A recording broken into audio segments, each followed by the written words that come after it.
Welcome to Smart Questions. This is where, as a team, we try and share our thoughts on key challenges, real questions that have come up in some of the sessions with the clients that we've worked with in the last few days. We keep it short. We try and give really simple, practical suggestions that will help, rather than trying to cover everything that the textbooks might say and the theory, if you like. So what we're trying to do is give everybody one or two takeaways that they can really implement that will maybe help address that particular challenge.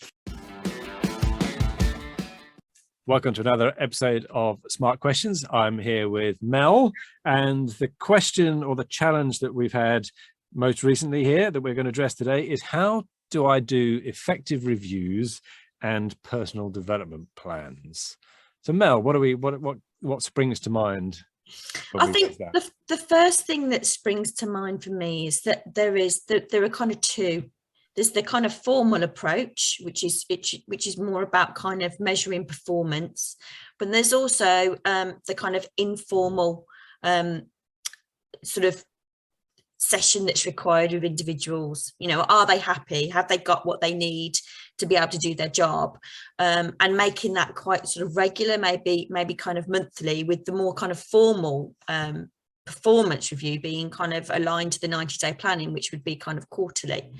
So I think in the first instance, that's key to kind of try and understand, because ultimately it can be quite a nervous experience for individuals, and it's important to sort of make it a cycle as opposed to a kind of, you know, once a year job that just needs to be done and ticked off. So make it part of the kind of heartbeat of the business. I don't know about you, but and anybody listening, but when I was in a corporate environment, the one thing guaranteed to make my heart sink was either having to do reviews and personal development plans or having to take part in them. You know, it just, in a corporate world, it just feels like a great big thing that you've got to do once a year, and it's horrible for everybody. So we want to just scratch that, don't we, and just get to some simple things that for most of us will do what we need to do. And I think that's right. If we split the performance side from the are they happy, then that's the first thing to do. And if you tie it into the business rhythm, which is what you were saying, so if we've got that 90-day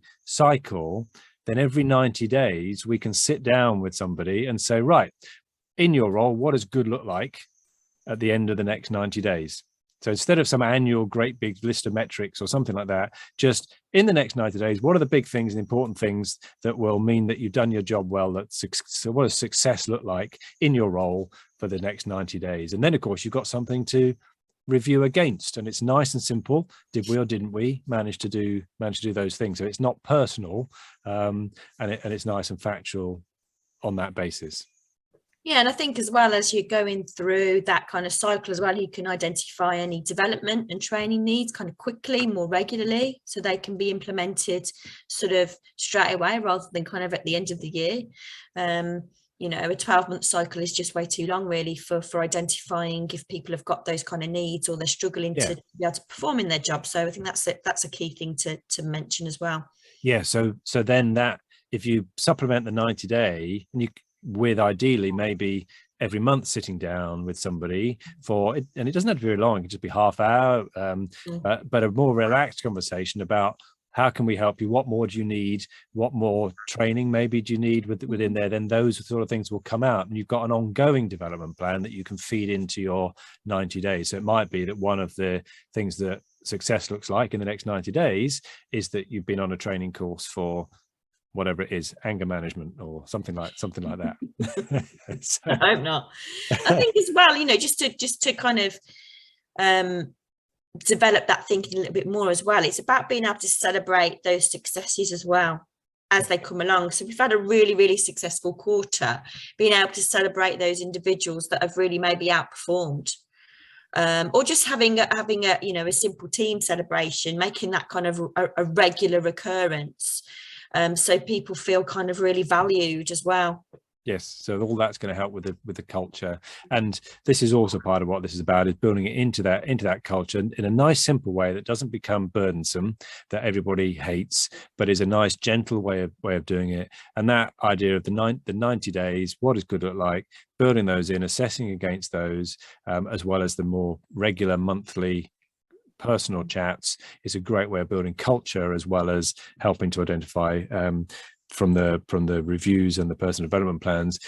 Something that I might add in there, of course, is that what does good look like? Well, we're always tempted just to come up with business metrics, but some of what good looks like is also about the character, the behavior of the individual. You know, are they exhibiting the core values? Or if we define that working for, let's just say, at BizSmart, what's the BizSmart way? Are they working in the way that we would expect, that meets our core values and maybe our team charter, if we've got something like that? So that's a good thing again. And there's something we use that we call the board rate, BAUD, which is quite a nice little way of, even if you just do it in your head when you're talking to somebody, but essentially, are they exhibiting the kind of behaviors? There's the B that we would expect of somebody working in our business.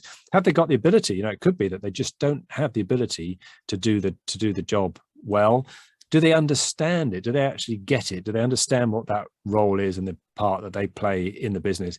And do they have the desire to do really well? And that's the board, BAUD. And if they've got those things and you build that into your assessment as well, then you've got a way of going, hang on, is this person really the kind of person that we want within our business, and that they're right for us as we grow?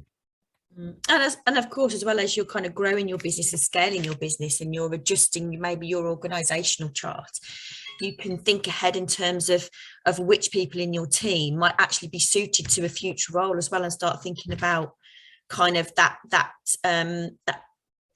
Perfect. That way of bringing people through, and Yes. and the good leaders behind you as you want to start to maybe step away from the business a little bit more. Indeed. So again, there's, you know, we could probably talk for hours around personal development plans and effective reviews. And you've just introduced one there about succession planning and development within the business. And yes, all of those things can be gently done, and it helps. The more that we've got an idea of where we're headed, of course, the better. And we'll probably introduce some of those topics at another smart questions. But Mel, thank you very much for helping to answer that question. Thank you, Kevin.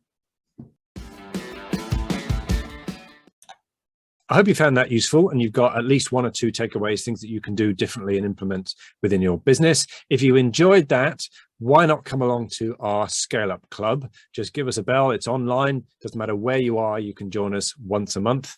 And why not think about getting a copy of my book, The Entrepreneurial Scale Up System, full of practical ideas and solutions to helping you on your scale up journey.